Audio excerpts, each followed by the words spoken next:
Halo Sobat Anime, teman seperjuangan di isekai manapun kalian berada. Dalam video ini saya akan membahas tentang light novel anime isekai Saikyo na Sasusa chapter 6 volume 2 lanjutan dari animenya. Dan ini adalah video part 4. Untuk sobat yang baru datang, tontonlah terlebih dahulu dari part sebelumnya agar sobat bisa memahami jalan ceritanya. Link video part sebelumnya sudah saya berikan di deskripsi. Putar intro dan kita masuk ke pembahasan.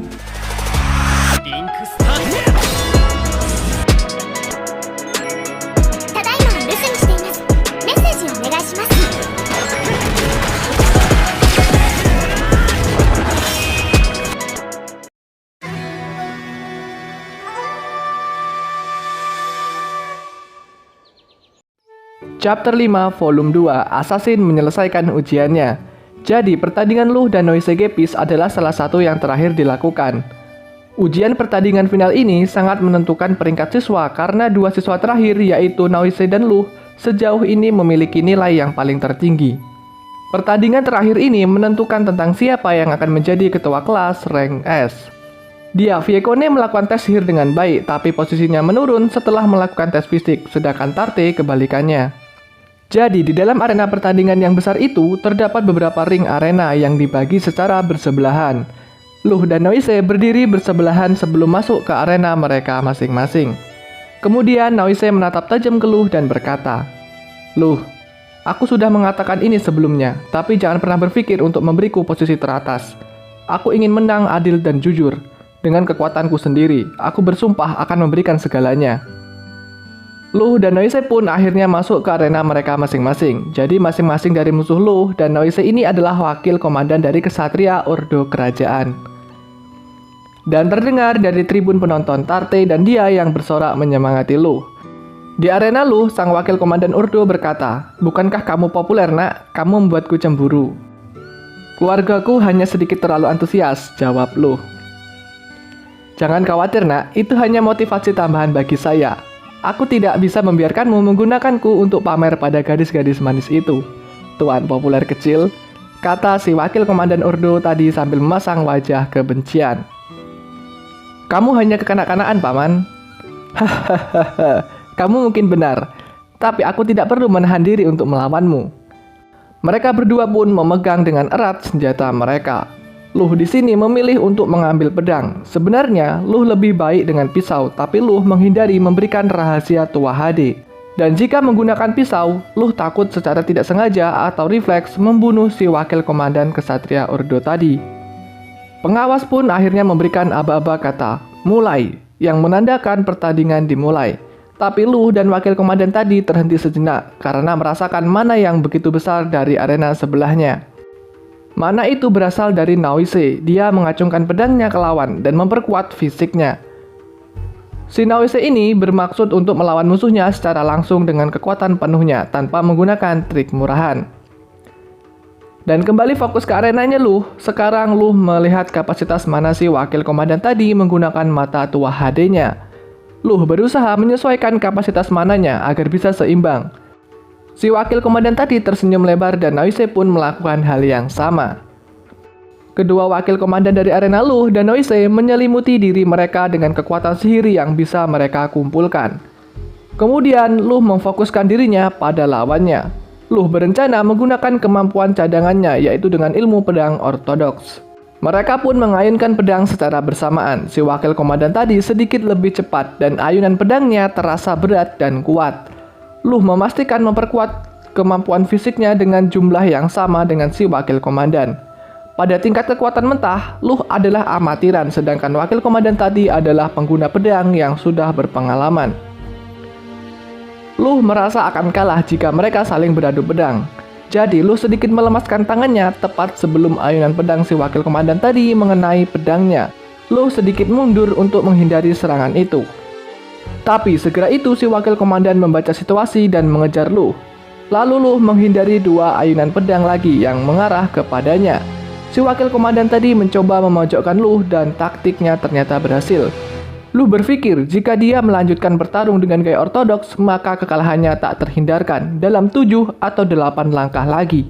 Luh hanya punya dua pilihan, Pilihan sebelumnya yaitu melanjutkan apa adanya dan kalah sambil memberikan segalanya dalam duel yang adil. Yang terakhir adalah mengubah teknik cara bertarungnya. Kurasa aku akan kalah saja, pikir Luh. Namun ketika Luh memikirkan hal itu, Luh mendengar Tarte dan dia yang berteriak mendukungnya. Alih-alih memperbaiki kuda-kudanya yang runtuh, Luh menggunakan momentum mundurnya untuk melakukan tendangan berputar. Tendangan itu mengejutkan si wakil komandan dan berhasil mengenai perutnya. Tendangannya memiliki dampak yang lebih ringan dari yang Luh duga. Lawannya menghindari kekuatan penuh pukulan dengan melompat ke belakang dengan reaksi yang sangat cepat. Lompatan menghindar tadi menciptakan jarak di antara mereka, jadi Luh tidak bisa menyerangnya secara langsung. Luh kemudian melemparkan pedangnya. Si wakil komandan itu berkata, "Hei nak, kamu tidak terlalu kesatria, tapi tetap saja tidak buruk." Kemudian si wakil komandan tadi menangkis pedang yang dilemparkan oleh Luh. Dan itulah yang sebenarnya diinginkan oleh Luh. Ketika si komandan itu menangkis pedang yang dilemparkan oleh Luh, Luh kemudian berjongkok untuk menghindari penglihatan lawannya dan melompat rendah ke belakang wakil komandan tadi. Luh lalu melompat dan mengayunkan sarung pedangnya yang terbuat dari logam. Luh pikir seharusnya itu cukup untuk membuat pingsan lawannya apabila mengenai pelipisnya. Tapi tidak secepat itu. Ternyata si wakil komandan tadi berhasil menangkis serangan Luh dengan pedangnya dan itu membuat sarung pedang Luh terlempar jauh ke udara. Wakil komandan tadi pun berkata, "Ini akan segera berakhir nak," sambil mengayunkan pedangnya ke arah Luh. Luh kemudian bergegas maju dan itu membuat si wakil komandan tadi tidak bisa mengayunkan pedangnya ke arah Luh. Lalu, Luh berputar di udara menggunakan momentum lompatan tadi dan menggunakan seluruh kekuatannya untuk memukul wakil komandan dengan serangan telapak tangan. Gerakan Luh tadi tepat mengenai lawannya dan membuat si wakil komandan tadi terlempar ke udara dan berputar 5 kali sampai keluar arena. Dan serangan itu pun membuat lawannya pingsan. Kemudian pengawas ujian pun menghampiri lawan Luh dan menyatakan bahwa Luh Tua HD adalah pemenangnya. Dan reaksi penonton pun terdengar, itu terbagi menjadi 3 kubu. Orang-orang berteriak antusias termasuk seperti Tarte dan dia. Beberapa orang lain tercengang bahwa siswa baru bisa mengalahkan wakil komandan kesatria. Sedangkan kelompok terakhir dipenuhi oleh mereka yang merasa kesal karena putra seorang baron rendahan bisa menikmati kemenangan seperti itu.